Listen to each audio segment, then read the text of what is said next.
নমস্কার বন্ধুরা, তোমরা সবাই কেমন আছো? আশা করি ভালোই আছো।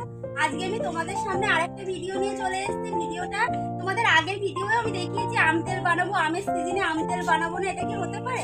চলো একবার আমি একটা লঙ্কা নিয়েছি, তোমাদের আম পেরে আমি আম তেল করে আম হচ্ছে আমাদের গাছের আম, এই আমগুলো আমি পেরে নেবো।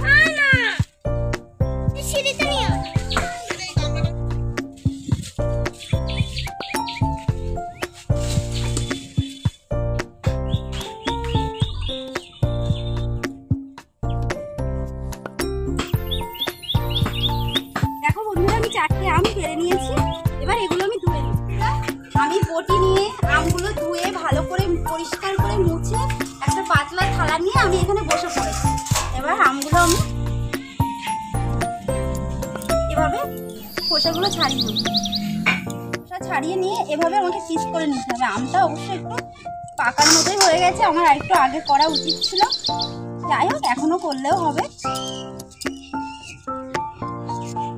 দেখো বন্ধুরা, আমি এরকম ছোট ছোট করে আমের পিসগুলো করে নেবো। সব আমগুলোই আমি এরকম করে আমি আমগুলো সব ছোট ছোট করে পিস করে কেটে নিয়েছি। এবার এর ভেতরে আমি একটু হলুদ গুঁড়ো দিয়ে দিয়েছি। এবার এগুলো একটু মেখে নেব। দেখো বন্ধুরা, আমি ভালো করে হলুদ মাখিয়ে নিয়েছি। এবার আমি দু থালায় ভাগ করে নেব। দু থালায় ভাগ করে আমি হালকা এই রোদ্রে শুকিয়ে নেবো। এর ভেতরে যে জলটা থাকে ওইটা শুকিয়ে নিতে হবে, না হলে আম তেলটা বেশি দিন পর্যন্ত আমরা রাখতে পারবো না, নষ্ট হয়ে যাবে। চলো এবার ছাদে চলে এসেছি। দেখো এমনি হাওয়া। চলো এবার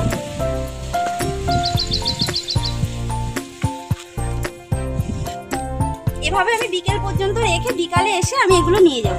দেখো বন্ধুরা, আমি সারা সকাল থেকে সারা দুপুর বিকেল পর্যন্ত রোদে শুকিয়ে নিয়েছি আমটা। এখন সন্ধ্যে হয়ে গেছে, আমি এখন তোমাদের দেখাচ্ছি। দেখো আমের গায়ে যতটা জল ছিল সব জল শুকিয়ে ঝুরঝুরে হয়ে গেছে একদমই।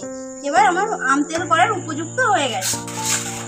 আর এখানে আমি আম তেলের জন্য মশলা নিয়েছি, দুটো শুকনো লঙ্কা, একটু জিরে, একটু মৌরি আর একটুখানি ধনে।